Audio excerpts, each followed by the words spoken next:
आज हम लोग पढ़ने जा रहे हैं मुस्लिम आक्रमण। ये चैप्टर 1 होगा हमारा। इस चैप्टर में जितना भी इम्पोर्टेंट चीज है वो सारा का सारा चीज हम लोग डिस्कस करेंगे। लेकिन सबसे पहले देखिए हम लोग को यहाँ पे पढ़ना होगा मुस्लिम के बारे में। ये मुस्लिम क्या है, तभी आप मुस्लिम आक्रमण समझ पाएंगे। देखिए सबसे पहले आपका यहाँ पे इंडिया है, हम आपको मैप में दिखा दे रहे हैं। पहले ये सारा यूज होगा तो देखिए आप लोग कोशिश करिए यहाँ देखने का। ये हमारा इंडिया है, भारत। इधर आपका अरब सागर है, इस तरफ बंगाल की खाड़ी। तो ये इंडिया, इधर आपका अरब सागर, और यहाँ पर देखिए सऊदी अरब है, यहाँ ईरान है, इराक है, सीरिया है, ये अफगानिस्तान है। तो ये वाला जो सारा क्षेत्र है कंप्लीटली हम इसको अरब क्षेत्र कहते हैं। ये अरब सऊदी अरब से जुड़ा हुआ है इसीलिए। वैसे अभी केवल सऊदी अरब को ही हम लोग अरब कहते हैं, बाकी कंट्री अभी जानते हैं अलग हो चुका है। लेकिन जब यहाँ पे हम लोग पढ़ रहे हैं तो ये सारा जब हम कहें अरब तो ये आप पूरा अरब में ही मानिएगा। सऊदी अरब, इराक, ईरान और ये अफगानिस्तान, ये सारा आप अरब ही मान करके चलेंगे। ठीक है, चलिए। और यहाँ ऊपर में तुर्की है, तुर्की ऊपर में है। ठीक है, तुर्की को अलग मानना है। यहाँ पे तुर्की है, सारा नाम अभी यहाँ पे आएगा जब हम लोग पढ़ेंगे। ठीक है, और यहाँ पर देखिए ये पाकिस्तान, उस समय तो पाकिस्तान था नहीं, इंडिया का ही हिस्सा था। और यहाँ पाकिस्तान के एकदम जस्ट नीचे यहाँ पे देखिए कराची है, कराची में बंदरगाह है, अभी भी है। और उस समय तो कराची नाम से नहीं था, देवल नाम से यहाँ पे एक बंदरगाह हुआ करता था। तो ये सारा यहाँ पे यूज होगा। अब ध्यान से यहाँ पे देखते हैं हम लोग। ठीक है, समझ गए इस मैप को। देखिए अब यहाँ पे कि जो आपका अरब क्षेत्र है, अरब जो देश है, वहां पे इस्लाम धर्म का उदय हुआ। कब इस्लाम धर्म का कब उदय हुआ? 7वीं सदी में, 7th सेंचुरी। ये 7वीं सदी का क्या मतलब होगा? देखिए जब हम कहें 7वीं सदी तो आपको मान करके चलना है कि 600 से लेकर के 699 तक का जो समय है ये आपका 7th सेंचुरी कहलाएगा। ये कभी मिले तो हम पूरा इस डेट को समझाएंगे कैसे होता है। फिलहाल आप मानकर चलिए कि ये वाला समय जो है आपका क्या कहलाएगा? 7th century. तो 7वीं सदी में इस्लाम धर्म की स्थापना हुई अरब में, और बहुत तेजी से ये धर्म जो है दूसरे क्षेत्रों में, दूसरे प्रदेशों में फैला। ठीक है, अब यहाँ पर देखिए जो आपका इस्लाम धर्म है, इसके प्रवर्तक या कहें संस्थापक जो है मोहम्मद साहब थे, हजरत मोहम्मद साहब। इन्हें पैगंबर कहा गया। तो ये थे फाउंडर। थोड़ा इनके बारे में जान लीजिए कि ये जो मोहम्मद साहब हैं, इनका जो जन्म एक सामान्य परिवार में हुआ। पिता की मृत्यु पहले हो गई थी और बचपन में ही माता की भी मृत्यु हो गई। बाद में इनका जो है खदीजा नामक एक विधवा व्यापारी से इनका विवाह हुआ। फिर जो है 610 ईस्वी में इन्हें हीरा नामक गुफा में ज्ञान की प्राप्ति हुई। हीरा नामक गुफा में इन्हें ज्ञान की प्राप्ति हुई। और जब ज्ञान की प्राप्ति हुई तो इन्होंने जो है वो इस्लाम धर्म का स्थापना किया। ठीक है, इनका जन्म ध्यान रखिए, इनका जन्म 570 ईस्वी, और ज्ञान की प्राप्ति यहाँ पर। हो सकता है कभी एज पूछ दे तो आप जोड़ लीजिए कि 570 610 लगभग कितना साल हो रहा है? 40 साल हो रहा है। तो 570 में जन्म और ज्ञान की प्राप्ति यहाँ पे। इनकी मृत्यु 632 में हो गई थी, अभी वहां पर भी हम लोग आएंगे। तो ये ज्ञान की प्राप्ति देख लिए। चलिए, उसके बाद जो है इनका जो जन्म स्थान है मक्का। इन्होंने क्या किया? तो मक्का से ये चले गए कहाँ पे? मदीना चले गए, मक्का से मदीना। तो ये मक्का से मदीना तक की जो यात्रा है वो 622 ईस्वी में हुई। और ये जो आपका साल है 622, वो इस्लामी कैलेंडर जिसको कहते हैं हिजरी संवत, उसकी शुरुआत है। ये हिजरी संवत की क्या है? शुरुआत है। जिस तरह से बाकी कैलेंडर है ना, उसी तरह से ये भी जो है वो कैलेंडर है जिसका नाम है हिजरी संवत। शुरुआत आपका 622 ईस्वी। हाँ, मक्का से मदीना की यात्रा किए थे, वही जो साल है हिजरी संवत की शुरुआत है। ठीक है, तो कितना डेट आपको बताया अभी? 570 में जन्म, 610 ईस्वी में ज्ञान की प्राप्ति, 622 ईस्वी में मक्का से मदीना तक की यात्रा, और 632 में जो है इनकी मृत्यु हो गई। ठीक है, और हम लोग ये सब लोग सुने होंगे कि मक्का मदीना की यात्रा पे जाते हैं, हज करने के लिए जब जाते हैं इस्लाम धर्म के लोग, तो वो मक्का मदीना की यात्रा करते हैं। चलिए अब देखिए यहाँ पे जब मोहम्मद साहब की जब मृत्यु हो गई, तो मृत्यु के बाद इनके जो उत्तराधिकारी हैं वो खलीफा कहलाए। हाँ, क्या कहलाए? खलीफा। और ये जो व्यवस्था है उसको कहा गया खिलाफत। खिलाफत सिस्टम का नाम है, व्यवस्था का नाम है। और जो हेड बने उन्हें कहा गया क्या? खलीफा। जो उत्तराधिकारी हुए उनको खलीफा कहा गया और सिस्टम जो है खिलाफत कहलाए। ठीक है। अब देखिए जो पहले खलीफा बने, वो पहले खलीफा जो है वो अबू बकर थे। पहले खलीफा का नाम क्या है? अबू बकर। ध्यान रखिए, जब ये पहले खलीफा बने अबू बकर, तो जो कुछ लोग हैं इस्लाम धर्म में ही, उन लोग बोले कि अबू बकर नहीं बल्कि जो है हजरत अली को खलीफा बनाया जाए। किन्हें बनाया जाए? हजरत अली को खलीफा बनाया जाए। ये कौन है हजरत अली और ये अबू बकर कौन है? तो अबू बकर जो है वो पैगंबर जो मोहम्मद साहब है उनके सहयोगी थे। और ये जो हजरत अली हैं ये कौन थे? तो ये जो हजरत अली हैं पैगंबर के दामाद थे और चचेरा भाई थे। तो कुछ लोग का मानना था कि इन्हें उत्तराधिकारी बनाया जाए, हजरत अली को, लेकिन बने कौन? अबू बकर। ठीक है। अब अबू बकर के बाद दो और खलीफा आए। नोट्स में लिखा हुआ है ना, वो इंपॉर्टेंट एग्जाम के लिए नहीं है। तो दो और खलीफा आए और उसके बाद जो है हजरत अली खलीफा बने चौथे नंबर पे। हजरत अली खलीफा कब बने? चौथे नंबर के ये खलीफा हुए। अब देखिए ये जो हजरत अली चौथे नंबर पे जो खलीफा हुए, इसी के जो फॉलोवर हैं, हजरत अली के जो फॉलोवर हैं, हजरत अली के फॉलोवर को ही क्या कहा जाता है? तो शिया समुदाय। शिया समुदाय। और बाकी जो मुस्लिम हैं उन्हें कहा जाता है क्या? सुन्नी समुदाय। तो ये दो गुट है, ये दो पंथ है, दो समुदाय है, सुन्नी और शिया। शिया कौन है? जो हजरत अली के फॉलोवर है। और सुन्नी और जो है जो इससे पहले के खलीफा को जो मानते हैं उन्हें सुन्नी कहा गया। विश्व में अधिकतर जो मुस्लिम है लगभग 80% सुन्नी ही है और बस 15 से 20% आपका शिया है। ठीक है। और बात करेंगे कि ईरान, तो ईरान जो है वो शिया बहुल कंट्री है, ईरान। ठीक है। बाकी अधिकतर कंट्री में सुन्नी ज्यादा संख्या में है। ठीक है। चलिए, तो ये शिया और सुन्नी आप भी सुनते होंगे, तो जान लीजिए यही है आपका। और नोट्स में पूरा डिटेल में लिखा हुआ है, आप देख सकते हैं। चलिए, अब इसके बाद क्या हुआ देखिए कि जो हजरत अली हैं इनकी हत्या हो गई। और केवल इनकी हत्या नहीं बल्कि इनकी बेटे की भी हत्या हो गई। अब बोलेंगे कौन हत्या करवाए? तो यही संघर्ष में, सत्ता के संघर्ष में, कौन खलीफा बनेंगे नहीं बनेंगे, इसी संघर्ष में हो गई हत्या। ठीक है। चलिए, अब जब हत्या हो गई अली की, उसके बाद जो है, उसके बाद क्या हुआ? तो देखिए इसके बाद जो है आपका वंशानुगत खलीफा का व्यवस्था आ गया। वंशानुगत खलीफा, वंशानुगत खलीफा। और इसकी शुरुआत करने वाले थे वंशागत जो खलीफा है या वंशानुगत जो कहेंगे, इसकी शुरुआत करने वाले जो थे वो थे उमैया। हाँ, तो उमैया वंश कहते हैं। तो यहां से जो है आपका वंशागत हो गया। दैट मीन्स ये खलीफा और इसके जो बेटे होंगे, संतान होंगे, वही खलीफा बनेगा। ठीक है। चलिए, अब ये जो उमैया है, उमैद कहीं लिखा रहता है, एक ही है। ठीक है। चलिए, अब देखिए कि ये जो आपका उमैया वंश के जो खलीफा हुए, तो इसमें तो कई खलीफा होंगे, एकदम कई होंगे, हमको उतना नहीं जानना।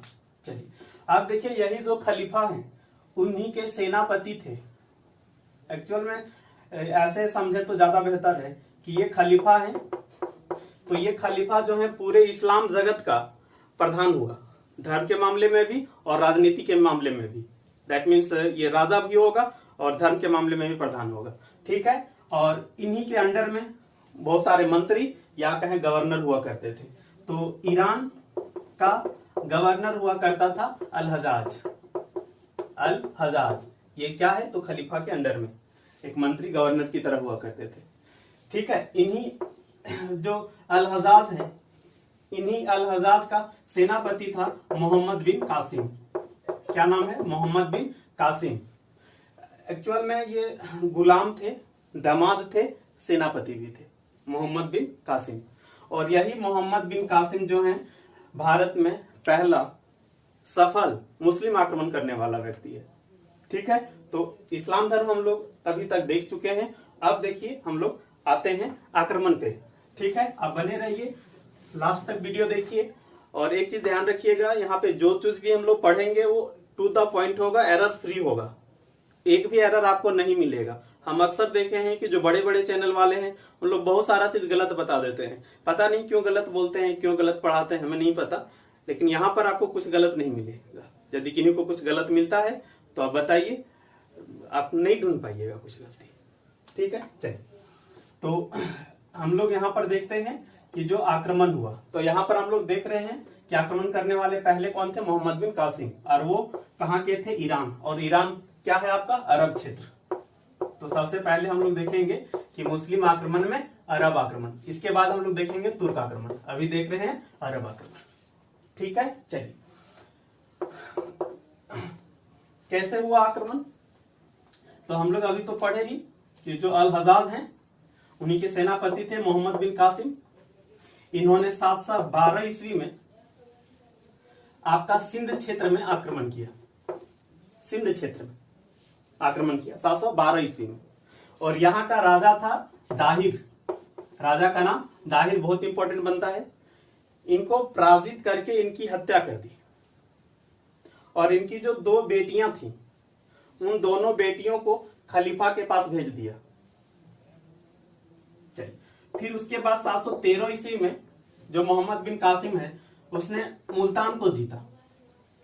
सिंध और मुल्तान दोनों ही क्षेत्र अभी पाकिस्तान में आपका पड़ेगा। जब मुल्तान को जीता इन्होंने, तो मुल्तान से बहुत सोना प्राप्त हुआ। तो मोहम्मद बिन कासिम ने क्या किया? तो इसका नाम ही रख दिया स्वर्ण नगरी।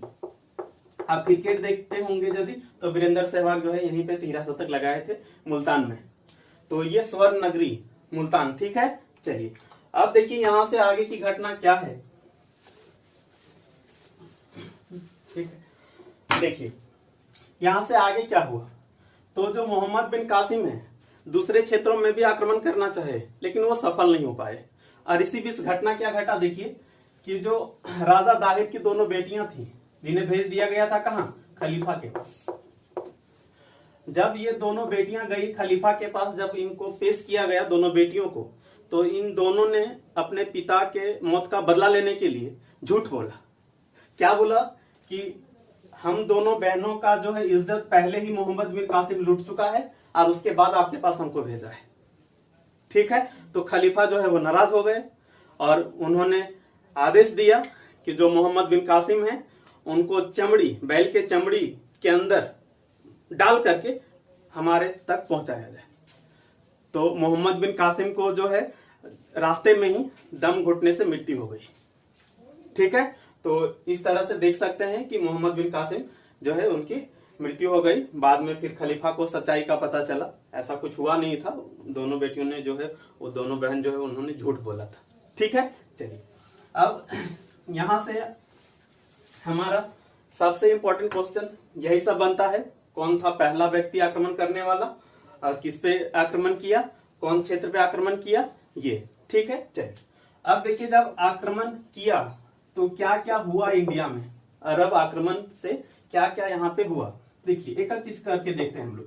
सबसे पहला जो ज्यादा पूछा जाने वाला है वो ये कि मोहम्मद बिन कासिम ने विजित क्षेत्रों, दैट मीन जिन क्षेत्रों को जीत लिया, उन क्षेत्र के लोगों को इसने जो है वो 2 विकल्प दिया। क्या? एक तो बोला या तो आप इस्लाम धर्म कबूल कर लीजिए, यदि आप इस्लाम धर्म कबूल नहीं करते हैं तो आपको एक टैक्स देना पड़ेगा जिसका नाम है क्या? जजिया। तो ये जजिया टैक्स आपको तब देना पड़ेगा यदि आप इस्लाम धर्म कबूल नहीं करते हैं। तो कह सकते हैं ये गैर मुस्लिमों से लिया जाने वाला एक प्रकार का धार्मिक टैक्स था। ठीक है, चलिए इसमें क्या था कि जब मोहम्मद बिन कासिम ने ये जजिया कर लगाया तो इसने जो है महिलाओं को और बच्चों को और जो अपाहिज हैं और जो ब्राह्मण हैं और जो साधु संत हैं उनको जो है इससे अलग रखा। दैट मीन्स बोला कि आप लोग को नहीं देना होगा जजिया कर। ठीक है, तो यहाँ पे क्वेश्चन एक बहुत इंपॉर्टेंट क्या बना कि भारत में जजिया कर लगाने वाला पहला व्यक्ति या पहला जो भी शासक जो भी कहें कौन था, तो वो था मोहम्मद बिन कासिम। ठीक है, अच्छा वो मरने से पहले ये सब कर चुका है। हाँ, तो पहला व्यक्ति।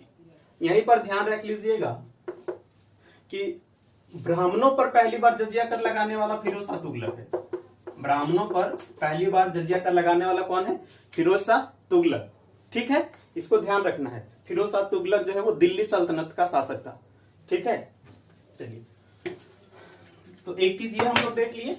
अब देखिए नेक्स्ट क्या हुआ। तो जो आपका नेक्स्ट है वो एक जो है नगर बसाया। ठीक है, महफूजा नगर। ठीक है, सिंध नदी के तट पे एक नगर बसाया गया अरबों के द्वारा, महफूजा नगर। ठीक है, इसके अलावा जो है विजित क्षेत्रों में सोने का सिक्का चलाया मोहम्मद बिन कासिम ने। स्वर्ण सिक्के चलाए। ठीक है, और स्वर्ण सिक्के जो है वो किस नाम से चलाए? तो कहीं कहीं दिनार लिखा मिलता है, कहीं कहीं दिरहम लिखा मिलता है। ठीक है, तो आप दिनार लेकर के चलिए, ये अधिकतर जगह मिलता है, कहीं दिरहम भी आपको मिलेगा। तो ये स्वर्ण सिक्के का प्रचलन कराया।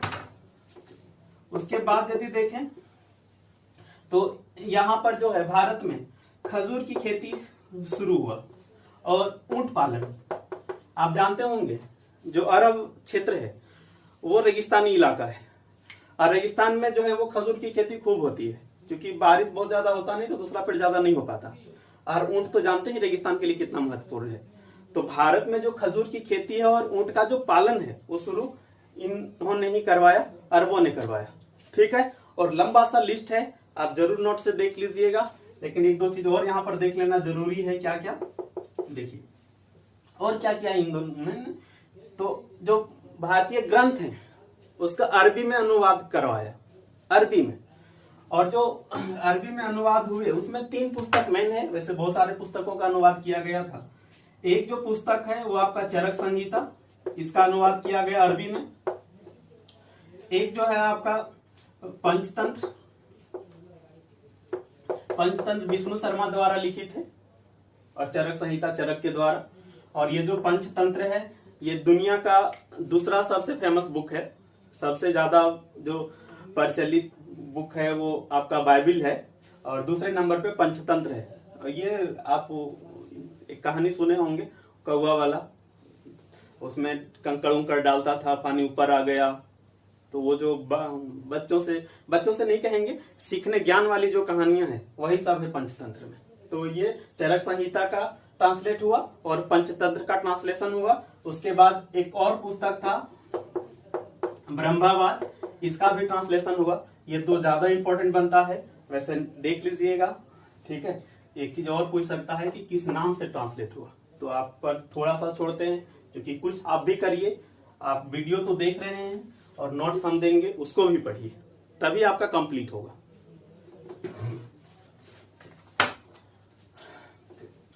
उसके बाद एक और इंपॉर्टेंट चीज क्या ध्यान रख लेना है कि जो अरब लोग हैं उन्होंने ही जो है वो भारतीय मौसम को मानसून नाम दिया। हम लोग आज भी जानते हैं मानसून टर्म यूज करते हैं। हमारे देश में जो बारिश होती है वो मानसूनी पवनों से होती है। तो ये मानसून वर्ड जो है दिया किसने? अरबों ने।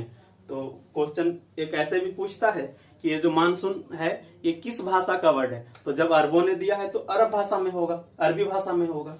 ठीक,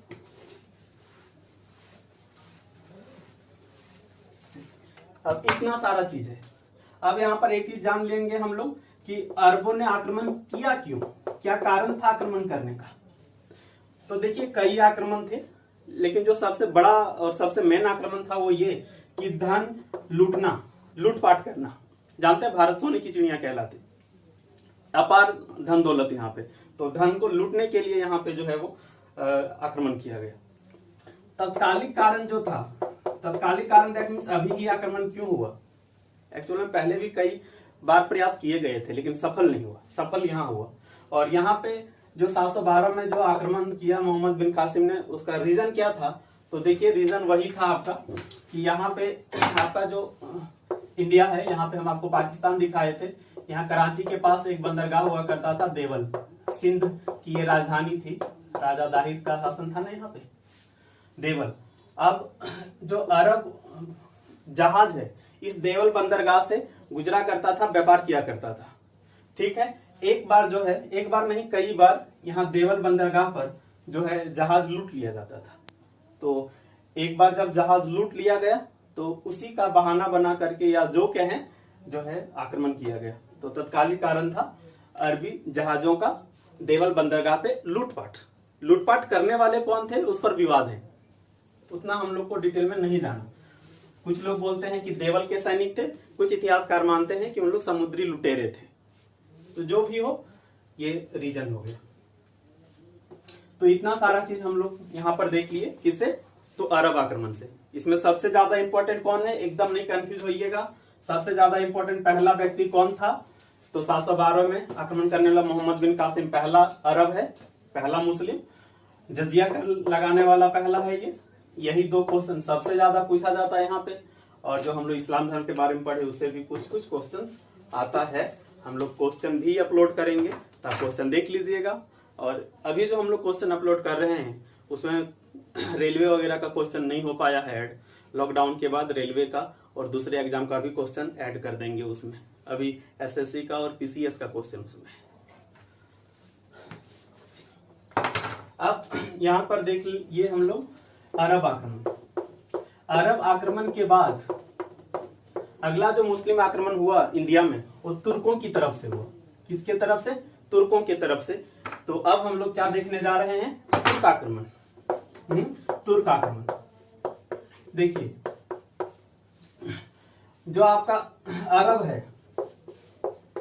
अरब वो तो हम लोग देख चुके। यहां पर हम लोग तुर्क में क्या देखेंगे? देखिए यहाँ पे एक आपका जो है गजनी साम्राज्य हुआ करता था। गजनी साम्राज्य। ये गजनी जो क्षेत्र है आपका अभी अफगानिस्तान में पड़ेगा। अभी कहां पड़ेगा? अफगानिस्तान में। सही। चलिए अब जो ये गजनी साम्राज्य है इसमें एक वंश था यामिनी वंश। ये साम्राज्य का नाम है और ये वंश का नाम है। क्या अंतर होता है इसमें? अंतर होता है कि एक साम्राज्य में एक से अधिक वंश हो सकते हैं। आप सुने होंगे कभी कि दिल्ली सल्तनत एक साम्राज्य है जिसमें कई वंश हुए, गुलाम वंश, खिलजी, तुगलक। ठीक उसी तरह से गजनी साम्राज्य और वंश का नाम क्या है? यामिनी वंश। जो इसके फाउंडर थे वो फाउंडर इसके थे अल्पतगीन। ठीक है। चलिए इनका अपना कोई संतान नहीं था तो इनका गुलाम और इनका दामाद भी था सुबुक्तगीन। और सुबुक्तगीन का बेटा था महमूद गजनवी। तो ध्यान रखिए गजनी जो साम्राज्य है यामिनी वंश, फाउंडर ये हैं अल्पतगीन और इनका दामाद सुबुक्तगीन अगला शासक बना। और सुबुक्तगीन की मृत्यु के बाद अगला शासक जो है महमूद गजनवी बना। इस महमूद गजनवी ने टोटल 17 बार इंडिया पे आक्रमण किया है। एक बार दो बार नहीं, कितनी बार? 17 बार। एक लेखक हैं इलियट, उन्होंने ही बताया है कि जो है 17 बार आक्रमण किया। हालांकि इसने भी आक्रमण किया है सुबुक्तगीन ने।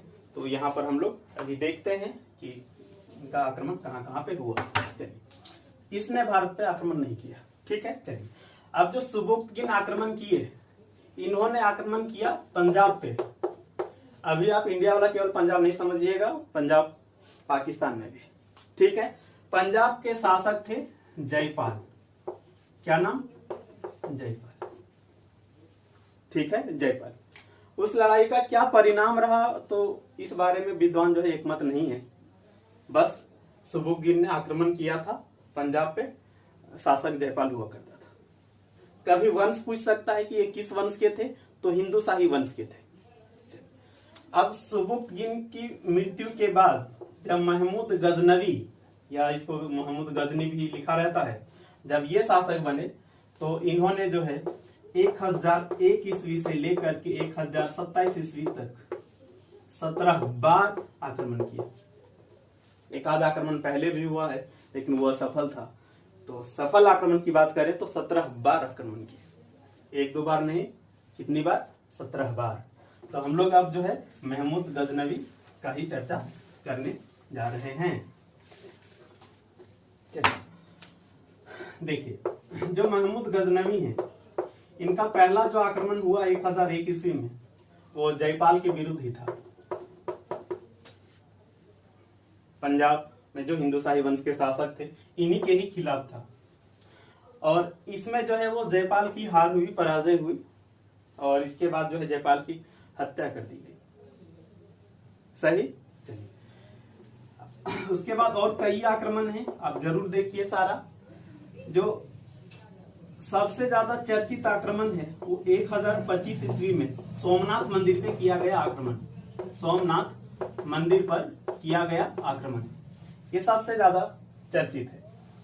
देखिए, ये जो सोमनाथ मंदिर है आपका गुजरात में काठियावाड़ क्षेत्र में पड़ेगा।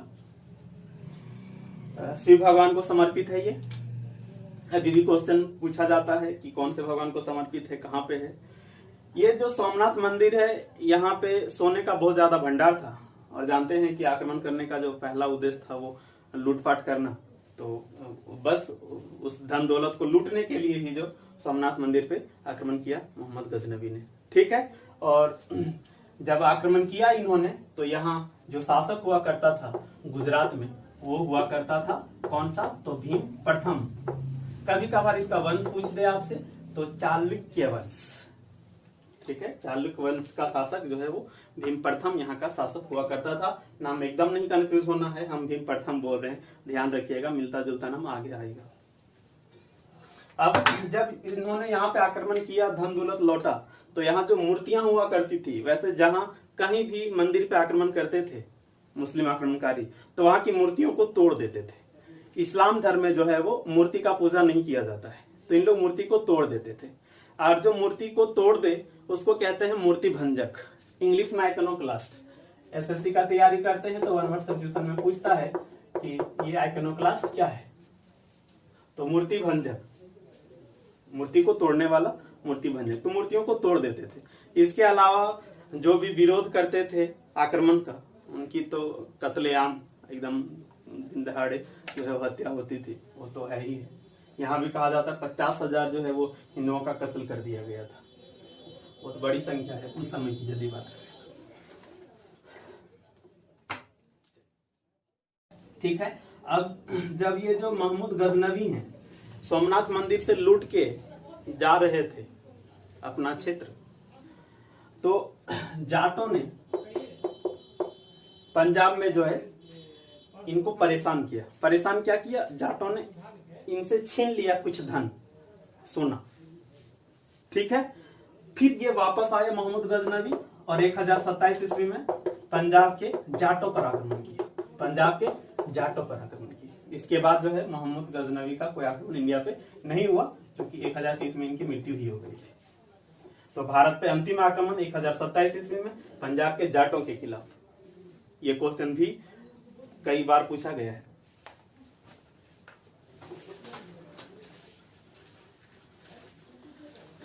तो ये हुआ हमारा महमूद गजनवी का आक्रमण। यहां से क्वेश्चन सारा ही पूछता है लगभग, जितना भी बोले। पहला चीज क्या बोले कि जो आपका गजनी साम्राज्य है उसमें आपका वंश का नाम यामिनी, संस्थापक थे अल्पतगिन, उनका दामाद सुमुक्तगिन, उन्होंने भी इंडिया पे आक्रमण किया। और उसके बाद जो है महमूद गजनवी, और महमूद गजनवी ने टोटल 17 बार आक्रमण किया है, 1-2 बार नहीं। ठीक है, अब यहां पर हम लोग देखेंगे कि मोहम्मद गौरी का आक्रमण। ये मोहम्मद गौरी क्या है देखिए, तो ये जो गजनी साम्राज्य है, गजनी साम्राज्य, इसी के अधीन एक छोटा सा राज्य हुआ करता था गौर। कहां पड़ेगा गजनी, कहां पे हम बोले थे, अफगानिस्तान में, वर्तमान अफगानिस्तान। तो इसी के अधीन एक छोटा सा राज्य हुआ करता था क्या, गौर। और इसी गौर का ही जो है वो शासक था मोहम्मद गौरी। इनका नाम गौरी इसलिए पड़ा चूंकि गौर क्षेत्र से थे, मोहम्मद गौरी। ठीक है, अगला जो आक्रमण है इन्हीं की तरफ से किया गया था, गौरी की तरफ से। ठीक है, ध्यान रखिए ये तुर्की कहलाएगा, क्योंकि ये गजनी भी जो है वो जो अल्पतगिन थे ना, अल्पतगिन वो भी तुर्की थे, तुर्की थे। तो तुर्क के अंदर ही ये सब आएगा, अलग नहीं। ठीक है, आप कंफ्यूज हो रहे हैं तो तुर्क में आक्रमण करने वाला सुबुक्तगिन, आक्रमण करने वाले तुर्क में बात कर रहे हैं। सुबुक्तगिन के बाद महमूद गजनवी, और महमूद गजनवी के बाद मोहम्मद गौरी। ये गौरी जो है वो गौर प्रदेश का था। बस यही तो है। चलिए हम लोग अब मोहम्मद गौरी के बारे में पढ़ने जा रहे हैं।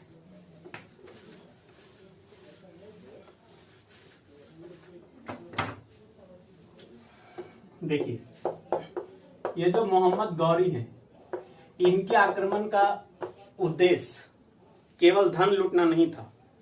इनके आक्रमण का मुख्य उद्देश्य था भारत में मुस्लिम साम्राज्य की स्थापना करना। भारत में मुस्लिम साम्राज्य की स्थापना करना।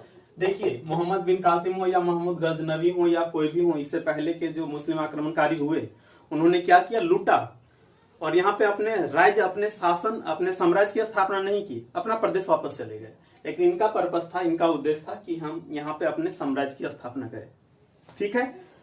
अब जो मोहम्मद गौरी का जो आक्रमण हुआ, ठीक है, दो महत्वपूर्ण आक्रमण है, 1191 और 1192 ईस्वी में।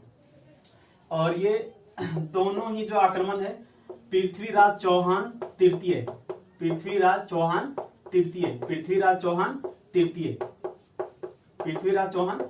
पर किया गया। पृथ्वीराज चौहान जो है उस समय आपका अजमेर जो राजस्थान में पड़ेगा और दिल्ली वाले क्षेत्र का शासक हुआ करता था। कुछ उत्तर भारत का हिस्सा कह सकते हैं। मैप देख लीजिएगा, मैप रख चुके हैं उधर, आप लोग जरूर सब लोग मैप रखिएगा, देखिएगा वहां पे। तो ये दोनों ही आक्रमण जो है किनके खिलाफ किया गया था? पृथ्वीराज चौहान तृतीय। इस पृथ्वीराज चौहान तृतीय को राय पिथौरा भी कहा जाता है, इनका एक तरह से कह सकते हैं निकनेम है। ठीक है। चलिए अब यहाँ पर देखिए कि जो पृथ्वीराज चौहान है, इन्हीं के दरबारी कवि, दरबारी लेखक हुआ करते थे चंदवर दाई। नाम क्या है? चंदवर दाई। इनके द्वारा लिखा हुआ एक ग्रंथ है पृथ्वीराज रासो। समझ पा रहे हैं ना? रासो, पृथ्वीराज रासो माने पृथ्वीराज के बारे में इसमें लिखा हुआ है। तो पृथ्वीराज रासो चंदवर दाई द्वारा लिखित एक ग्रंथ है, साहित्य। ठीक है। यदि हम इस पृथ्वीराज रासो की माने तो गौरी ने इससे पहले भी कई बार पृथ्वीराज चौहान पे आक्रमण किया था, माने इनके क्षेत्र पे आक्रमण किया था और कई बार मुकाबला हुआ था और पृथ्वीराज चौहान हर बार हरा देता था। यहां भी कहा जाता है कि 17 बार आक्रमण हुआ, लेकिन ये केवल पृथ्वीराज रासो के अनुसार। बाकी इतिहासकार मानते हैं कि गौरी ने केवल जो है 2 ही आक्रमण किया पृथ्वीराज चौहान के राज्य पे, अजमेर वाले क्षेत्र पे 2 ही बार किया। तो एग्जाम के लिए भी हमको 2 ही बार मान करके चलना है। ठीक है। लेकिन ये सही है कि जब पहली बार आक्रमण हुआ यहाँ पे तो पृथ्वीराज चौहान की विजय हुई, गौरी की हार हुई। ठीक है, गौरी की हार हुई। सही। अब जब गौरी हार गया तो पृथ्वीराज चौहान ने छोड़ दिया, उन्हें बखस दिया। गौरी जो है 1 साल के बाद दोबारा आक्रमण किया 1192 ईस्वी में, और जयचंद की मदद से, हम इसमें भी आते हैं जयचंद कौन है ये, जयचंद की मदद से पृथ्वीराज चौहान को हरा दिया। पृथ्वीराज चौहान की हार हुई और गौरी की विजय हुई। जब गौरी हारा तो चौहान ने छोड़ दिया, कि जब छोड़ दिए, लेकिन जब चौहान हारे तो गौरी छोड़ा नहीं, गौरी ने हत्या कर दी। किसकी? पृथ्वीराज चौहान की। ठीक है। अब यहां से आगे का कहानी देखिए। वैसे इनकी जो माने चौहान की जो हत्या हुई उस बारे में पृथ्वीराज रासो में कुछ अलग से लिखा है, तो उसको अभी हम बताते हैं लास्ट में, वेट करिए।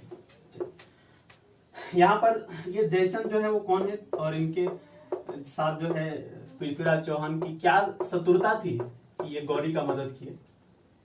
देखिए, ये पृथ्वीराज चौहान का अजमेर और दिल्ली वाले क्षेत्र पे शासन था, और जो जयचंद है ये कन्नौज का शासक हुआ करते थे। कन्नौज उत्तर प्रदेश में पड़ेगा और इनके वंश का नाम है गढ़वाल वंश। तो ये गढ़वाल वंश के शासक हुआ करते थे जयचंद।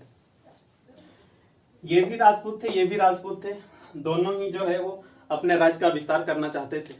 तो आपस में शत्रुता तो आएगी ही आएगी। एक जंगल में 2 शेर नहीं होता है, दुश्मनी हो ही जाएगा। दुश्मनी का एक और जो कारण था वो क्या, कि जयचंद की एक पुत्री थी जिनका नाम था संयोगिता, और पृथ्वीराज चौहान जो इनसे प्रेम करते थे। अब जयचंद नहीं चाहते थे कि संयोगिता का विवाह हो पृथ्वीराज चौहान से, तो इन्होंने क्या किया कि स्वयंवर का आयोजित किया। ये स्वयंवर उम्मीद करते सब लोग जानते हैं। तो इस स्वयंवर में जो है पृथ्वीराज चौहान को इनवाइट नहीं किया गया। अब पृथ्वीराज चौहान जो है अपना अपमान का बदला लेने के लिए क्या किए, तो स्वयंवर से जो है संयोगिता का अपहरण कर लिए और शादी कर ली।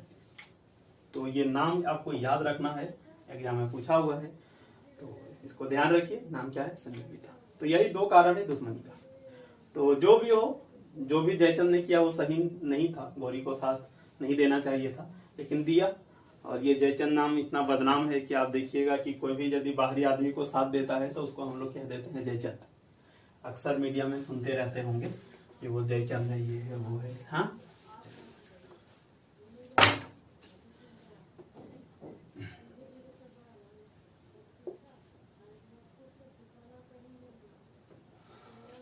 चलिए अब जब इसके बाद की घटना देखें तो इसके बाद क्या हुआ देखिए।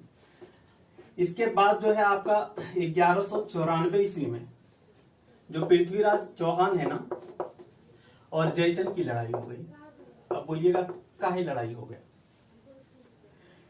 देखिए जयचंद सोचता था कि पृथ्वीराज चौहान वापस चला जाएगा, जिस तरह से गजनवी चला गया, मोहम्मद बिन कासिम चला गया, उस तरह से ये भी चला जाएगा, तो इसके द्वारा जीता हुआ क्षेत्र हम ले लेंगे। लेकिन ऐसा कुछ हुआ नहीं। ये भी एक कारण रहा कि दोनों में दुश्मनी बढ़ा और फिर लड़ाई हुआ। और ये जो लड़ाई है, इस युद्ध को चंदावर का युद्ध के नाम से जानते हैं। और इस युद्ध में जो है वो जयचंद की हार हुई, पराजय हुई। और सॉरी यह पृथ्वीराज चौहान नहीं होगा, सॉरी, मोहम्मद गौरी ना। तो मोहम्मद गौरी और जयचंद, तो जयचंद की हार हुई, गौरी जीता। ठीक है, चलिए। तो ये सब तो रहा जिसमें गौरी डायरेक्ट इन्वॉल्व रहे। अब देखिए कुछ और आक्रमण है जिसमें गौरी का इन्वॉल्वमेंट डायरेक्ट नहीं था, इनके सेनापति ने आक्रमण किया। देखिए जो गौरी हैं उनके एक सेनापति हुआ करते थे बख्तियार खिलजी, नाम तो सुने ही होंगे, और एक कुतुबुद्दीन ऐबक, और भी कई हुआ करते थे। ये दोनों में ज्यादा मिलता है। तो ये जो बख्तियार खिलजी हैं सेनापति मोहम्मद गौरी के, इन्होंने जो है आपका भारत के पूर्वी हिस्से में आक्रमण करना शुरू किया और बिहार में आक्रमण करके दो बड़े विश्वविद्यालय, एक नालंदा विश्वविद्यालय और एक आपका विक्रमशिला विश्वविद्यालय, ये विक्रमशिला विश्वविद्यालय भागलपुर में पड़ेगा, तो इन दोनों को नष्ट कर दिया। ये अपने जमाने का सबसे बड़ा यूनिवर्सिटी हुआ करता था नालंदा विश्वविद्यालय। कहा जाता है कि इसका जो लाइब्रेरी है इतना बड़ा था कि आग जो लगाया गया था जलाने के लिए 1 महीने तक चला था। तो ये सच यदि ना भी हो तो 20-25 दिन 10 दिन तो चला ही होगा। तो आप इमेजिन कर सकते हैं कि कितना बड़ा था। ठीक है, और हम लोग जो बताए थे, पढ़े थे कि क्यों भारत पीछे चला गया, ये सभी रीजन है पीछे जाने का। तो ये नालंदा और विक्रमशिला विश्वविद्यालय को नष्ट करने वाला कौन है? बख्तियार खिलजी। एकदम वेरी वेरी इंपॉर्टेंट है, काफी रिपीटेड क्वेश्चन है। उसके बाद जो है बख्तियार खिलजी ने बंगाल पे आक्रमण किया और यहाँ सेन वंश का शासक हुआ करता था लक्ष्मण सेन। क्या? लक्ष्मण सेन, उसको पराजित किया लक्ष्मण सेन। और आप अच्छी तरह से शायद जानते होंगे, नहीं जानते हैं तो बिहार भी बंगाल का ही पार्ट हुआ करता था, वो बंगाल क्षेत्र ही कहलाता था। बिहार तो 1912 में बना है ना।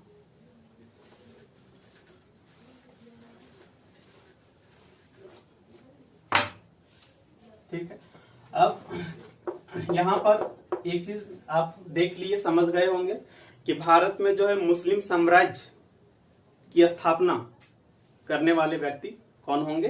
तो मोहम्मद गौरी होगा, मोहम्मद गौरी। ठीक है, चलिए। अब जब मोहम्मद गौरी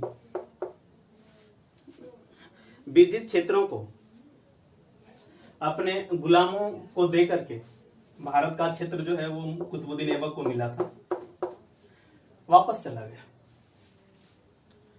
वापस जाते वक्त रास्ते में ही जो इनकी हत्या कर दी गई थी, तो नोट्स में जरूर देखिए आप लोग। फिर जो कुतुबुद्दीन ऐबक हैं, इस कुतुबुद्दीन ऐबक ने ही जिस साम्राज्य की स्थापना की उसको कहते हैं दिल्ली सल्तनत,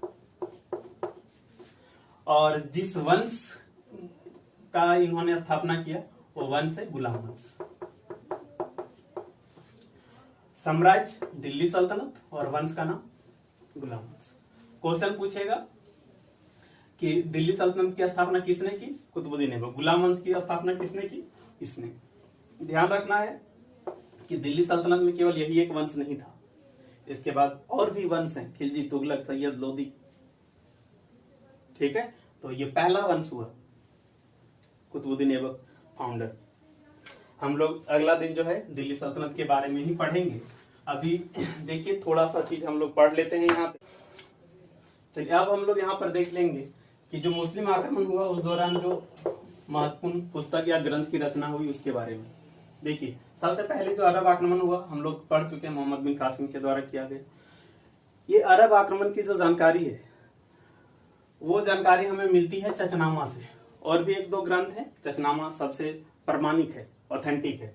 ये जो चचनामा है वो मूल रूप से अरबी भाषा में लिखा गया था, बाद में जो है इसको फारसी में ट्रांसलेट किया गया अली अहमद के द्वारा। तो ये पुस्तक का नाम याद रखिए, क्वेश्चन पूछेगा कि किस ग्रंथ से हमें जो है अरब आक्रमण की जानकारी मिलती है। मोहम्मद बिन कासिम ने जो है आक्रमण किया था, अरब आक्रमण हुआ था, वो किस ग्रंथ से हमें जानकारी मिलती है?